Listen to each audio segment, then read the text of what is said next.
So hello दोस्तों, कैसे आप सब लोग। उम्मीद करता हूँ सब बहुत ही मस्त होंगे और अपने एग्जाम की तैयारी को आसान तरीके से पूरा कर रहे होंगे। तो दोस्तों आज की इस वीडियो में हम बात करेंगे जहीरुद्दीन मोहम्मद बाबर के बारे में, ठीक है। और इसका आज मैं पे एकदम शॉर्ट नोट देखेंगे। अगर आप यहाँ पे यूपीएससी की तैयारी करते हैं तो आपके लिए शॉर्ट नोट बहुत ही ज़्यादा इंपॉर्टेंट होगा। और इसमें हमें एकदम मतलब कि पूरी ये जो बाबर की जो कुंडली है, ठीक है, एकदम इसको आसान तरीके से एकदम शॉर्ट में एकदम यहाँ पे देखेंगे। और जो भी इंपॉर्टेंट आपके प्रश्न होंगे सभी कंपटीटिव एग्जाम में जो पूछे जाते हैं वो प्रश्न भी आपको इस वीडियो में मिल जाएंगे, ठीक है, एकदम शॉर्ट में, ठीक है। चलिए देखते हैं और इसको समझते हैं और बहुत ही आसान भाषा में पूरे यहाँ पे बाबर को, जहीरुद्दीन मोहम्मद बाबर को खत्म कर देंगे। तो पूरा एकदम हम यहाँ पे जहीरुद्दीन मोहम्मद बाबर के बारे में, इसका हम परिचय और इसका भारत में आक्रमण से पहले की विजय अभियान, ठीक है, और भारत में मुगल वंश की स्थापना, सभी चीज़ों को एकदम डिस्कस करेंगे एकदम आसान तरीके से। तो बस आपको वीडियो को एंड तक देखना है और एकदम आसान तरीके से इसको समझना है, ठीक है। चलिए देखते हैं। तो चलिए सबसे पहले हम इसमें देखेंगे बाबर का पूरा नाम। बाबर का पूरा नाम कभी कॉम्पिटेटिव एग्जाम में पूछ देता है, ठीक है। तो सबसे ज़्यादा इंपॉर्टेंट है भाई। तो आप जो कि पूरा नाम आप एकदम हमेशा याद रखिएगा, किसी भी कॉम्पिटेटिव एग्जाम में पूछ सकता है और ये बहुत ही छोटी मोटी चीज़ें जो आप ध्यान नहीं देते हैं, ठीक है। देखिए इसमें सबसे पहले हम देख लेंगे जहीरुद्दीन मोहम्मद बाबर। क्या है बाबर का पूरा नाम? जहीरुद्दीन मोहम्मद बाबर, ठीक है। जहीर मतलब कि जहर समझ लीजिए, ठीक है, एकदम जहीरुद्दीन मोहम्मद बाबर, ठीक है। इस प्रकार से आप याद कर लीजिए इसको, आप भूलेंगे नहीं। अब देखिए सबसे पहले इसका सामान्य परिचय देखेंगे। ओके, चलिए सामान्य परिचय को हम क्लियर कर लेते हैं। सबसे पहले कि मुगल वंश के संस्थापक जो हैं वो बाबर का शासनकाल 1526, ठीक है, 1526 से लेकर के 1530 तक, ठीक है, चला है। यानी ये भारत में मतलब कि भारत में मुगल वंश के स्थापना के बाद यहाँ पे बताया गया है, ठीक है, कि 1526 से लेकर के 1530 तक चला है, ठीक है। उसके बाद से देखिए यहाँ पे बाबर का पूरा नाम जो है वो जहीरुद्दीन मोहम्मद बाबर है, ठीक है। इसको आप यहाँ पे नीचे अंडरलाइन भी कर सकते हैं इस प्रकार से। ओके, और यहाँ पे क्या है कि बाबर का जन्म 14 फरवरी, ठीक है, बाबर का जन्म कब है? 14 फरवरी 1483 ईस्वी में, ठीक है। इसका जन्म है 83 ईस्वी में, मतलब 1483 ईस्वी में। तो 1483 ईस्वी में बाबर का जो कि जन्म फरगाना में हुआ था, ठीक है। फरगाना में कहाँ है फरगाना? तो यहाँ पे उज्बेकिस्तान में, ठीक है, मतलब उज्बेकिस्तान के फरगाना में हुआ था बाबर का जन्म, ठीक है।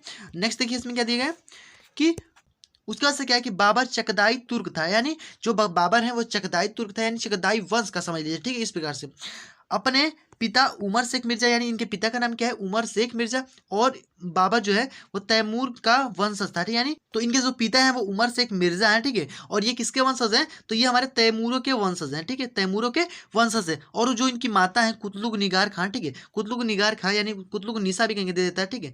तो ये जो है ये चंगेज खां के वंशज हैं, यानी इनके पिता जो है वो किसके हैं? तो तैमूर के वंशज हैं। और इनकी जो माता है वो हमारे यहाँ पे चंगेज खां के वंशज है, ठीक है। तो इतना क्लियर हो गया बात। इतना एकदम मतलब कि पूछ सकता है कभी कभी आपको कॉम्पिटेटिव एग्जाम में पूछता है, ठीक है, कि जो उमर शेख मिर्जा है वो किसके वंशज थे, ठीक है। तो तैमूरों के और कुतलुग निगार खां जो है वो चंगेज खां के। क्लियर इतना बात। अब नेक्स्ट देखिए इसमें क्या है कि 11 वर्ष की उम्र में 1994 में, ठीक है, यह फरगाना का शासक बना। और यहाँ पे देखिए फरगाना में शासक बना किस कब बना? तो 1494 में, ठीक है। और यहाँ पे 1508 ईस्वी में इसने कांधार पर विजय प्राप्त किया, ठीक है, जो कांधार वाला एरिया था उस साइड में, ठीक है। तो उस पर उसने विजय प्राप्त किया। और यहीं पर मतलब कि यहाँ पे जहाँ पे कांधार पे जब उसने विजय प्राप्त किया बाबर ने, तो वहीं पे उसके पुत्र का जो कि जन्म हुआ, यानी हुमायूं का जो कि जन्म हुआ, जो कि इसका सबसे बड़ा बेटा था, ठीक है। इसके 4 बेटे थे, अभी हम यहाँ पे आगे डिस्कस करेंगे, ठीक है। चलिए देखते हैं आगे। तो अब देखिए अब हम बात करेंगे भारत में मुगल वंश की स्थापना, ठीक है, यानी भारत में मुगल वंश का स्थापना कब हुआ था, ठीक है। तो देखिए 1526 में, ठीक है, मतलब 1526 में बाबर और इब्राहिम लोदी की सेना के मध्य पानीपत का युद्ध हुआ था, ठीक है। यानी 1526 में किसका युद्ध हुआ था? पानीपत का युद्ध हुआ। अभी हम आगे देखेंगे इसके युद्धों को भी हम चर्चा करेंगे कि बाबर ने कौन कौन से युद्धों को किया है। यानी ये तो मैं आपको केवल बता रहा हूँ कि भारत में मुगल वंश की स्थापना जो है वो कैसे हुई थी, ठीक है। तो ये आप देख लीजिए। तो यहाँ पे 1526 ईस्वी में इब्राहिम लोदी और बाबर के मध्य में एक पानीपत का युद्ध हुआ था, जो कि हरियाणा के पास है, ठीक है। और इस युद्ध को पानीपत का प्रथम युद्ध भी कहा जाता है, ठीक है। तो इतना आपको क्लियर है, इसको प्रथम युद्ध भी कहेंगे पानीपत का, क्योंकि अभी पानीपत का द्वितीय और तृतीय युद्ध भी हुआ था, ठीक है। उसके बाद है कि इस युद्ध में इब्राहिम लोदी मारा गया और बाबर मुगल सत्ता की स्थापना किया। यानी इस युद्ध के ही दौरान मतलब 1526 ईस्वी में ही जो मुगल जो साम्राज्य है उसकी स्थापना भारत में हो गई थी, इब्राहिम लोदी की मृत्यु के पश्चात है, ठीक है। तो क्लियर हो गया इतने बात। अब देखिए अब यह स्थापना आपको पता चल गया। इस प्रकार से देखिए आप नोट्स को लिखेंगे, ठीक है, आप लिख लीजिएगा, इसका आपको नोट्स जो कि प्रोवाइड करा दूंगा, ठीक है। तो उसके बाद से देख लीजिए कि भारत पर आक्रमण करने के पूर्व बाबर के विजय अभियान, यानी भारत में आने से पहले उसके विजय अभियान को हम देख लेते हैं। तो क्या है भाई हमारा उसका विजय अभियान? कि भारत पर आक्रमण करने से पूर्व काबुल, कांधार, समरकंद आदि पर विजय प्राप्त किया था, ठीक है। यानी उस साइड में जो हमारा अफगानिस्तान और पाकिस्तान और जो है हमारे काबुल, कांधार और समरकंद पे इसने विजय प्राप्त किया था, ठीक है। चलिए नेक्स्ट देखते हैं इसमें। अब बाबर की आत्मकथा के बारे में बात कर लेते हैं कि बाबर की आत्मकथाएं क्या है, ठीक है। तो बाबर की आत्मकथा का हम देख लेते हैं। तो क्या है हमारा कि बाबर ने अपनी आत्मकथा बाबरनामा, ठीक है, बाबर की आत्मकथा क्या है, बाबरनामा, यानी बाबर ने ही इस बाबरनामा की रचना की है, ठीक है। तो इतना क्लियर ने लिखी है। और यहाँ पे उसमें उन्होंने लिखा है कि जब मैं हिंदुस्तान में विजिट किया, यानी मतलब कि जब मैं वहाँ पे रहा, ठीक है, तो उस समय हिंदुस्तान में केवल 5 मुस्लिम शासक और जो कि 2 काफिर बादशाहों का शासन था। यानी जो 2 केवल यहाँ पे इस प्रकार समझ लीजिए कि 2 जो है वो यहाँ पे हिंदू राष्ट्र थे और जो 5 है वो यहाँ पे मुस्लिम राष्ट्र थे, ठीक है। तो यहाँ पे 5 मुस्लिम राष्ट्र और 2 जो कि हिंदू राष्ट्र थे, जिसमें हमारे कौन कौन से आते हैं, तो हमारा दिल्ली, गुजरात, मालवा, बहमनी, बंगाल, ये हमारा मुस्लिम राष्ट्र में हो जाएगा, ठीक है। और जो हमारा यहाँ पे काफिल यानी हिंदू जो राष्ट्र थे वो हमारे केवल 2 थे, यानी विजयनगर और जो मेवाड़ वाला था, ठीक है। तो क्लियर हो गया इतना बात। अब देखते हैं नेक्स्ट इसमें। तो इतना आपको एकदम याद करते चलना है, ठीक है। तो चलिए आगे देखते हैं। तो देखिए नेक्स्ट हमारे इसमें देखिए बाबर के प्रमुख युद्धों के बारे में चर्चा कर लेते हैं कि बाबर ने कौन कौन से युद्ध को लड़ा है भारत में, ठीक है। देखते हैं पानीपत का प्रथम युद्ध सबसे पहला, क्योंकि 1526 में यही सबसे पहला बार जो कि लड़ करके और यहाँ पे मुगल वंश की स्थापना हुई थी, ठीक है। देख लेते हैं इसको भी। तो देखिए इसमें क्या है, तो इसको देखिए इब्राहिम लोदी के चाचा दौलत लोदी, ठीक है, और बहलोल लोदी के पुत्र आलम खान लोदी, यानी इब्राहिम लोदी के जो चाचा हैं वो कौन है, दौलत खान लोदी, और बहलोल लोदी के जो पुत्र हैं वो आलम खान लोदी। इनके कहने पर ही, ठीक है, इन्हीं के कहने पर जो बाबर है वो भारत में आया था, ठीक है। यानी इन्होंने क्या किया कि बाबर को आमंत्रित किया कि आप भारत में आइए, इब्राहिम मतलब इब्राहिम लोदी को ये मारना चाहते थे, ठीक है। तो यहाँ पे इन्होंने बुलाया कि आप भारत में आइए, ठीक है, और यहाँ पे आप जो कि यहाँ पे इनसे युद्ध करिए इब्राहिम लोदी से, ठीक है। तो इन्होंने आप आमंत्रित किया था भारत में आने के लिए, ठीक है। तो इतना क्लियर। तो आप दोनों नाम याद रख लीजिएगा कौन कौन से है भाई, तो आलम खान लोदी और यहाँ पे जो कि यहाँ पे दौलत खान लोदी, और भी एक है जो कि यहाँ पे जो कि यहाँ पे चंदेरी के मेदिनी राय भी हो जाएंगे, ठीक है। तो ऐसे हैं। अब यहाँ पे राणा सांगा भी हो जाएंगे, ठीक है। तो ये जो कि ये कुछ लोग थे जो जिन्होंने उनको प्रेरित किया कि आप भारत में आइए, मतलब इन्होंने आमंत्रित किया है, ठीक है, बाबर को, ठीक है। क्लियर इतनी बात। अब देखते हैं इसमें आगे। तो आगे देख लीजिए क्या हमारा आगे दिया गया है कि इस युद्ध में बाबर तुगलमा नीति, ठीक है, यानी तुगलमा युद्ध नीति, तुगलमा एक नीति थी और एक रूमी पद्धति, ठीक है। तो देखिए क्या क्या हमारे पद्धति हैं, यानी तुगलमा नीति जो थी वो केवल सैनिकों के लिए थी, यानी सैनिकों को किस प्रकार से बैठाना है इस प्रकार से, ठीक है। तो उस लिए जो हमारे यहाँ पे तुगलमा नीति, यानी सैनिकों को किस क्रम में खड़ा करना है कि ये युद्ध को आसानी से जीत सके, ठीक है। और यहाँ पे जो हमारा रूमी पद्धति है हमारी मतलब कि तोपों को, ठीक है, तोप को किस प्रकार से जो कि लगाया जाए कि हम आसानी से युद्ध को जीत सके, ठीक है। यानी कुछ इस प्रकार से बना करके और यहाँ पे घेर दिया जाता था और तोप यहाँ पे पीछे से लगे रहते थे, ठीक है। मतलब इस प्रकार से जैसे यहाँ पे तोप यहाँ पे लाइन से खड़े रहेंगे सब, ठीक है, और यहाँ पे आगे गड्ढा कर दीजिएगा और इस प्रकार से मतलब कि जैसे ही इधर से लोग आएंगे तो इधर से इस प्रकार से घेर लिया जाएगा और यहाँ पे जो कि इनको मार दीजिएगा आसान तरीके से, ठीक है। तो क्लियर है इतना बात। तो ये इस प्रकार से जो कि ये तुगलमा नीति है और यहाँ पे इनकी रूमी पद्धति है जिसको उस्मानिया पद्धति भी कहा जाता है, ठीक है। तो क्लियर। अब देखिए तो अब हमारे यहाँ पे क्या है, तो इस प्रकार से ये युद्ध जो है वो पानीपत का इसने आसानी से जीत लिया, ठीक है। और इस विजय की खुशी में, ठीक है, बाबर ने अपने काबुल वासियों, क्योंकि वो काबुल से बहुत ज़्यादा प्रेम करता था, वो काबुल को बहुत ज़्यादा मानता था, ठीक है। इसलिए काबुल वासियों जो काबुल के रहने वाले थे, ठीक है, उनको इसने यहाँ पे एक एक जो कि सोने की सिक्के मतलब कि जो सिक्के हैं वो उसने उपहार में दिए, ठीक है। और यहाँ पे कलंदर की उपाधि को प्राप्त किया, ठीक है। यानी आपको याद क्या करना है इसमें कि उसने जब इस युद्ध को जीता तो उसने काबुल वासियों को जो कि यहाँ पे एक एक जो कि सिक्के को बंटवाया और यहाँ पे उसने कलंदर की उपाधि को प्राप्त किया, ठीक है। तो ये आप इतना जो क्लियर कर लीजिएगा। नेक्स्ट प्रश्न देखते हैं इसमें। नेक्स्ट हमारे क्या है कि खानवा का युद्ध, ठीक है। इस प्रकार से आप छोटे छोटे हेडिंग में इसको आप याद कर लीजिए, ठीक है। अब देख लीजिए बहुत ही ईजी है, मैं आपको इसको कहानी की तरह बता भी दे रहा हूँ, ठीक है। देखिए खानवा के युद्ध में क्या है कि खानवा के युद्ध में क्या हुआ कि खानवा का युद्ध 16 मार्च 1527 ईस्वी में लगातार इसने युद्ध किया, ठीक है। 1526, 1527, 1529, ठीक है। 1530 में इसकी मृत्यु हो जाती है, ठीक है। यानी इसका ये उद्देश्य था कि एकदम बैठना नहीं है, ठीक है, एकदम खाली इसको नहीं बैठना है, एकदम युद्ध करते रहो, ठीक है। देखिए जो 1527 में जो हमारे ये खानवा का युद्ध हुआ था, ठीक है, इसमें बहुत सारे लोग थे। जैसे कि यहाँ पे देखिए पानीपत का युद्ध जैसे उसने लड़ लिया तो अब बाबर ने ना कि भारत में रहने का मन बनाया, ठीक है। लेकिन इन्होंने तो आमंत्रित किया था कि बाबर को कि आप भारत में आइए। तो अब बाबर ने क्या सोचा कि अब भाई जाने का कोई फायदा नहीं है, यहाँ पे बहुत ज़्यादा खजाना और यहाँ पे बहुत ज़्यादा धन भी मिल सकता है। तो बाबर ने सोचा कि अब क्यों ना यहीं पर आ जाए। तो अब भाई इस बात को सुन करके ये सभी लोग एकदम परेशान हो गए कि बाबर यहाँ पे रहेगा तो भाई अब भाई गड़बड़ बात हो जाएगा, ठीक है।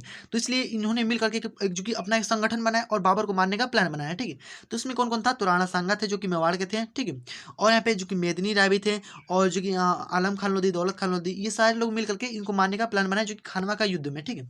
तो इसमें क्या हुआ था कि जो मेवाड़ के जो राजा हैं राणा सांगा, ठीक है, इनके बीच में युद्ध हुआ हुआ, ठीक है। और इस युद्ध में जो ये है राणा सांगा, इनकी मृत्यु हो जाती है, ठीक है। तो बाबर इसको आसानी से जीत जाता है और इसके पश्चात इसने गाजी की उपाधि को प्राप्त किया, ठीक है। क्लियर इतनी बात। अब देखिए, अब इसमें क्या है कि मेदिनी राजा जो कि भाग गए थे, ठीक है, तो उनको क्या किया कि पकड़ा, दौड़ा दिया एकदम, ठीक है। दौड़ा करके उनको चंदेरी के युद्ध में जो कि परास्त कर दिया। क्या किया? चंदेरी का युद्ध हुआ था 1528 ईस्वी में, ठीक है। इसमें क्या हुआ कि चंदेरी के जो राजा थे मेदिनी राय, ठीक है, इनको आसानी से इसने पराजित कर दिया। तो खानवा के युद्ध में मेदिनी राय तो बच के भाग गए थे, ठीक है। तो अब इनको दौड़ा करके एकदम मार दिया इनको भी चंदेरी के युद्ध में, ठीक है। और यहाँ पे आसानी से इनको परास्त कर दिया और चंदेरी का युद्ध यहाँ पे जो कि आसानी से जीत गया, ठीक है। तो चंदेरी के युद्ध को इसने विजय प्राप्त कर लिया। ओके, नेक्स्ट देखिए, तो नेक्स्ट हमारे यहाँ पे क्या है, घाघरा का युद्ध। अब घाघरा के युद्ध में क्या हुआ था, तो जो घाघरा का युद्ध है ये याद रखिएगा, ये घग्गर नदी के तट पर हुआ था, क्योंकि तभी इसका नाम जो है वो घाघरा का युद्ध जो कि पड़ा हुआ है, ठीक है। तो इसमें क्या हुआ कि जो अफगानी थे, ठीक है, जो अफगान सेना थी, ठीक है, अफगान इनके पक्का एकदम कट्टर दुश्मन थे, ठीक है। मतलब कि बाबर के एकदम कट्टर दुश्मन थे अफगानी। वहाँ पे अफगानिस्तान में भी अफगानी जो कि यहाँ पे कट्टर दुश्मन थे, वहाँ से उनको मार के मतलब ये भाग गए। तो वहाँ पे जो कि सब कब्जा कर ली, जो भी यहाँ पे काबुल, समरकंद और जो यहाँ पे जो भी इनका एरिया था, ठीक है, सबको उसने कब्जा कर लिया। और यहाँ पे अफगान जो कि इनके भाई दुश्मन तो पहले से हैं, तो अफगान और यहाँ पे जो बिहार के सेना थे, मतलब बिहारी सेना अफगानी, मतलब बिहार में कुछ अफगान थे सब, ठीक है, और जो ये वाला अफगान थे सब, दोनों क्या हो गए कि मिल गए सब, ठीक है। यानी दोनों मिल करके यहाँ पे घाघरा का युद्ध हुआ और जिसको आसानी से ये जो बाबर है वो आसानी से इसको जीत जाता है। और यह जो है वो मध्यकाल का यानी जो मिडिल हिस्ट्री है, ठीक है, उसमें का ये हमारा यहाँ पे पहला जो है, ठीक है, पहला युद्ध है जो कि हमारा जल और थल दोनों पर हुआ था, ठीक है। क्या पे हुआ था? जल और थल, जो कि दोनों पर इससे लड़ा गया था। ओके, चलिए नेक्स्ट देखते हैं इसमें। और ये बाबर की जो कि अंतिम लड़ाई थी, बाबर की मृत्यु इसके बाद हो जाती है, ठीक है। और यहाँ पे इसकी मृत्यु जो कि इसके बाद ही 1530 ईस्वी में मृत्यु हो जाती है, ठीक है। तो उसके बाद से क्या है, बाबर की कुछ रचनाएं हम यहाँ पे देख लेते हैं, अन्य रचनाएं भी हैं, ठीक है। तो इसको आप देख लीजिए। तो बाबर की रचनाओं में क्या है कि बाबर ने एक और जो की रचना की थी, जो कि जिसका नाम है तुजुके बाबरी, ठीक है। तुजुके बाबरी जो है इसकी रचना की थी और इसमें जो कि बाबर के बारे में बताया गया, ठीक है। उन्हीं सब की चीज़ें हैं जो कि युद्ध का वर्णन किया गया, ठीक है, किस प्रकार से ये जो कि मुगल वंश का स्थापना हुआ, ठीक है, इस प्रकार से मतलब उसमें बताया गया सारी चीज़ें बाबर के बारे में, ठीक है। देखिए, उसके बाद से क्या है कि बाबर ने इसकी तुर्की में रचना की, यानी जो बाबर है उसकी जो कि तुर्की में रचना की, ठीक है। तो इस रचना को अब्दुल रहीम खान खाना ने फारसी में जो कि अनुवाद किया, ठीक है। मतलब कि ये जो रचना थी इनकी, जो तुजू के बाबरी, ये किस में थी, तो तुर्की में थी, जिसको फिर बाद में चल करके अब्दुल रहीम खान खाना जो है वो उन्होंने क्या किया है कि फारसी में अनुवाद कर दिया, ठीक है। यानी आपसे क्वेश्चन पूछेगा कि फारसी में अनुवाद किसने किया, यानी तुजू के बाबरी को फारसी में अनुवाद किसने किया, तो यहाँ पे अब्दुल रहीम खान खाना ने किया था, ठीक है। और यहाँ पे तुजू के बाबरी आप याद रखिएगा, इनकी रचना है, ठीक है। आगे देख लेते हैं। तो अब यहाँ पे बाबर की जो पुत्री हैं, ठीक है, बाबर की जो पुत्री हैं गुलबदन बेगम, तो गुलबदन बेगम ने क्या किया है कि हुमायूं नामा की रचना की है, ठीक है। और हुमायूं नामा जो है उसमें आधे में, ठीक है, आधे में हुमायूं की जो कि मतलब चर्चा की गई है और जो आधा भाग है उसमें बाबर का वर्णन मिलता है, ठीक है। इसलिए मैं इसको भी आपको बता दिया हूँ, क्योंकि गुलबदन बेगम का जो की रचना है हुमायूं नामा, जिसमें आधे में हुमायूं के बारे में चर्चा मिलती है और यहाँ पे बाबर का जो कि आधा में वर्णन मिलता है, ठीक है, आधा आधा मतलब कि वर्णन मिलता है। ओके, नेक्स्ट देखते हैं इसमें आगे क्या है भाई कि बाबर के 4 पुत्र थे, जो कि आप यहाँ पे देख लीजिए अब, कामरान, हिंदाल, अस्करी, हुमायूं, ठीक है। उनकी एक पुत्र थी गुलबदन बेगम, ठीक है। तो यहाँ पे कामरान, हिंदाल, अस्करी, हुमायूं, इस प्रकार से आप 4 बार बोलेंगे, आपको याद हो जाएगा, ठीक है। कामरान, हिंदाल, अस्करी, हुमायूं, आप इस प्रकार से ट्रिक से याद कर सकते हैं कि कहाँ कहाँ ए हुमायूं, ठीक है, हुमायूं, ठीक है। आप इस प्रकार से याद कर लीजिए, कहाँ ए हुमायूं, ठीक है। तो इस प्रकार से आप यहाँ पे कौन सा जो होगा यहाँ पे कामरान हो जाएगा, ठीक है। ह से हमारा हो जाएगा हिंदाल, ए से जो हमारा अस्करी, ठीक है, और ये हुमायूं तो हमारा है ही, ठीक है। यानी कामरान, हिंदाल, अस्करी, हुमायूं, कामरान, हिंदाल, अस्करी, हुमायूं, कामरान, हिंदाल, अस्करी, हुमायूं। इस प्रकार से आप याद कर लीजिए 2-3 बार, तो आपको ये लर्न हो जाएगा, ठीक है। तो इस प्रकार से आप ट्रिक से भी याद कर सकते हैं, कहाँ ए हुमायूं, ठीक है। नेक्स्ट देखिए, इसमें आप ये पुत्री को याद रखिएगा गुलबदन बेगम, ठीक है। इनकी रचना क्या है, हुमायूं नामा, ठीक है। देखिए, चलिए आगे देखते हैं इसमें। तो बाबर की मृत्यु जो है वो यहाँ पे कब होती है, तो 1530 यानी 26 दिसंबर 1530 ईस्वी में। देखिए, जरूरी नहीं कि आप ये वाला याद करें, ठीक है, आपको ये वाला याद होना चाहिए। 1530 में जो कि इसकी मृत्यु हो गई थी बाबर की, ठीक है। तो 1530 ईस्वी में बाबर की मृत्यु हो गई, ठीक है। और उसको काबुल में दफनाया गया। यानी सब देखिए, सबसे पहले जब इसकी मृत्यु हुई थी ना, तो इसको यहाँ पे जो कि आगरा में ही दफना दिया गया था, लेकिन बाद में फिर निकाल करके इसको काबुल में दफनाया गया था, ठीक है।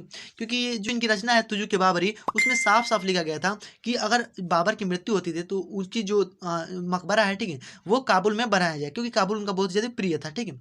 तो इसलिए उसको काबुल में दफनाया गया। तो आप इसे याद रखिएगा कि इसका मकबरा कहाँ है बाबर का, तो यहाँ पे काबुल में जो कि इनका मकबरा है, ठीक है। क्लियर इतनी बात। तो बाबर ने जो कि हुमायूं को इसका उत्तराधिकारी जो कि नियुक्त कर दिया, ठीक है। यानी बाबर का सबसे जो कि बड़ा पुत्र था हुमायूं, इसी को जो कि उत्तराधिकारी नियुक्त कर दिया। और फिर यहाँ पे बाद में चल करके ये जो कि साम्राज्य का बंटवारा हो गया, यानी चारों भाइयों में कामरान, हिंदल, अस्करी, हुमायूं, ठीक है। तो इस प्रकार से आगे चल के साम्राज्य बहुत टूट गया और इस प्रकार से यानी जो कि पैसे की भी कमी आ गई और इस प्रकार से साम्राज्य का बंटवारा होने जाने के कारण ना बहुत सी आगे दिक्कतें होनी पड़ी, ठीक है। तो इतना आपको समझ में आ गया बाबर के बारे में। अब नेक्स्ट जब हम यहाँ पे हुमायूं के बारे में तो मैंने आपको बता ही दिया है, ठीक है। तो आप उसको देख लीजिएगा और इसका जो पीडीएफ होगा, ठीक है, आपको इसका पीडीएफ जो है वो आपको डिस्क्रिप्शन बॉक्स में मिल जाएगा, ठीक है। तो आप पीडीएफ उसका ले लीजिएगा, ठीक है, उसमें से आप डाउनलोड कर लीजिएगा ताकि आप इसको दोहरा सके बाद में, ठीक है। चलिए इसका आप नोट्स जो कि बना लीजिएगा और ये आपकी यूपीएससी के लिए अगर आप तैयारी करते हैं तो आपके लिए बहुत ज़्यादा इंपॉर्टेंट होगा, ठीक है। तो बस मिलते हैं नेक्स्ट वीडियो में, तब तक के लिए गुड बाय, वंदे मातरम।